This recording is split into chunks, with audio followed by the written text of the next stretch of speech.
Hey, I'm not hating on Yeat.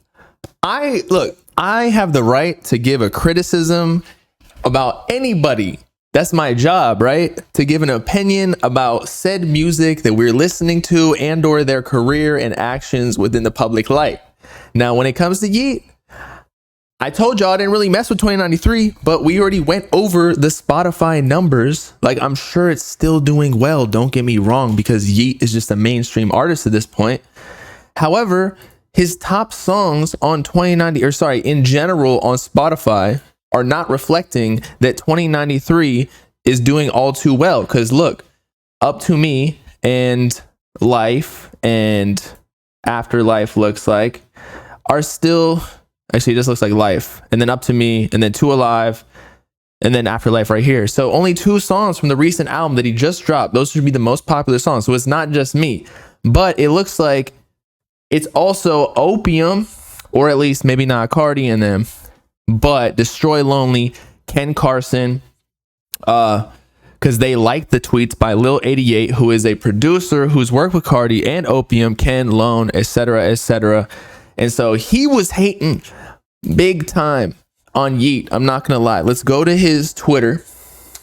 And I don't understand it, because what happened? I don't think Yeat really does anything. He's just chilling in the shadows. I personally think it's because now that, Yeat had his run ever since 2021. And so I'm not saying I'm on his side here, but now that he is a little bit vulnerable because people weren't messing with 2093 and the narrative has changed ever so slightly. Actually, it's an avalanche towards, calling him mid or washed or whatever now. So now the bigger people who are like in competition with him, they come in with the last final blow like it's Mortal Kombat, doing some all sorts of like fucking X circle triangle combos. Finish him. And they're trying to take him out. And so this is what Lil88 said. Now, a couple days ago, did he take it down? He might have taken it down. Let's go to Instagram. So this is what he said. A couple days ago, he said, actually yesterday. No, go back. It said, stop comparing my partners to that Eminem on auto-tune right here. Stop comparing my partners to this Eminem with auto-tune and reverb. Then he says, or at least he quotes a lyric from Me and My Cup by Ken Carson. Except instead of I don't fuck with N-word like they got a disease, he changed it to a 4-letter word. And no, it's not aura. It is Yeat. Because at first I was like, how does this mean Yeat whatsoever? But then if you go to bro's tweet, his likes on Twitter, this is damning information, bro. He liked this tweet. Bro trying to get his urban fans back after a year of dressing like a futuristic cowboy. Y'all can keep it. And that is underneath Underground Sound posting something about Yeat regaining his aura and going back to the old him with the hello la geeky I'm King Tonk, going back to the slang, whatever language that he's talking about. So it's clearly about Yeat. And then also, just to close the casket here, there was a comment. Let me see. There was a comment basically where Lil88 liked it, and then somebody sent it to me, their comment, and it was claiming that it was something dissing Yeat. So it's clearly about Yeat. Now, why? I have no idea. However, something to note. Why are they all of a sudden getting active? Lil88 was talking about how he is the executive producer to Lone's project. Let's find it. He was also on Metro's executive produced by me type shit. Okay. Next, he goes in the replies and he starts teasing the release date. April 2 something. And if you go to Google Calendar, the only April 20 something that is a Friday is April 26th. So we only got like 2 weeks and 2 days. And all of a sudden he starts bringing up Yeat. Like, I'm telling you, this low key might be this might be for promo. Now, I'm not saying that he is, I don't know. I'm not saying that he's forcing it. Obviously, they probably didn't like him anyway. I don't get why Ken and Lone wouldn't like Yeat, or at least Ken, because he's collabed with Yeat in the past.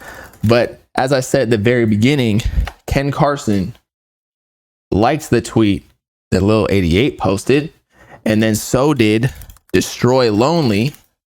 And so it seems as though this is a whole fucking army going against Yeat right now. What can I say? Hitting Yeat while he's down. Now, will Yeat respond?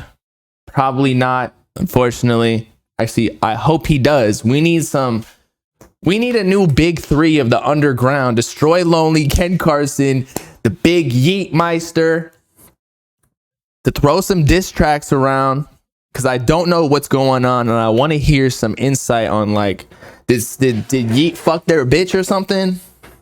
What is going on? Yeat was probably asked to join Opium, but he declined. Huh. Interesting. Because didn't Ken say, like, that boy ain't Opium or whatever? And people thought he was talking about Sofago. However, I feel like Yeat actually kind of was going down the same lane as Opium, with like the dark aesthetic and maybe like the electronic type beats. So maybe he's talking about him or something. But then I think around that time he had a collab or like a leak come out with Yeat. So I don't know. It seems like a lot of fugazi. But this definitely shows that there's not going to be any sort of Cardi Yeat collab or Ken and Lone and Yeat collab anymore. But so for all the people who are asking, well, after I asked, where does Yeat go from here? After he already got the Drake shit and the Future collab, the Lil Wayne, Uzi, Gunna, whatever. Where do you go? It was like Travis and Cardi. And then you got The Weeknd, Taylor Swift, but like those are way too pop. But like Cardi and Trav, like Cardi's out the window now. But if they really want to mess with Yeat, they got to sell 72K first week. Now, I know a lot of those were bundles because of the 2093 phase 2 and phase 3, whatever. And then he got the Drake feature, whatever. But I'm just saying, Lone is dropping soon. Ken is dropping More Chaos soon. Are they touching Yeat numbers? Do they have as many hits as Yeat? Now, he might be white or whatever, and you're calling him the Eminem auto-tune or whatever. But like, still, he washed you numbers. Like, he got way more money than you. I'm sorry. Y'all can call him ass all you want. Go band for band with him. They could never. And I'm not sitting here like trying to defend Yeat. I'm just saying, like, why do you have problems with him? What did he do? Now, if he did something fucked, let us know. But it seems like they just don't fuck with him because he's white. And they're saying like he's the Eminem whatever, and he wants his urban fans back and that he's corny or whatever. But like, you can think someone's corny and drop an album and not say a word about them without clout chasing. You know what I'm saying? But if Ken Carson comes out of here or Destroy Lonely and they sell like 100K or something like that, they might have to pull out their dick on the table and slap Yeat in the face with it. I'm just saying. Show them who the big boss is. Opium. But I don't think so. I feel like it is a little bit of jealousy.